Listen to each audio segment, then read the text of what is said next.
The 1953 Buick Skylark was a visionary car.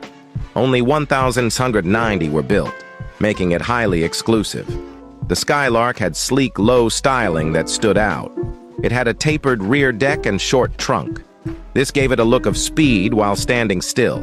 Under the hood, a powerful 322 cubic inch V8 engine delivered great performance. Skylark buyers could opt for advanced features like power brakes and seats.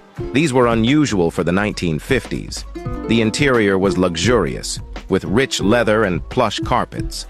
The Skylark wasn't just about style.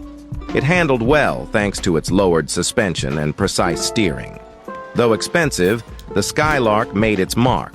Its elegant design and engineering set a new benchmark. The 1953 Skylark stands out as one of the most important American convertibles ever.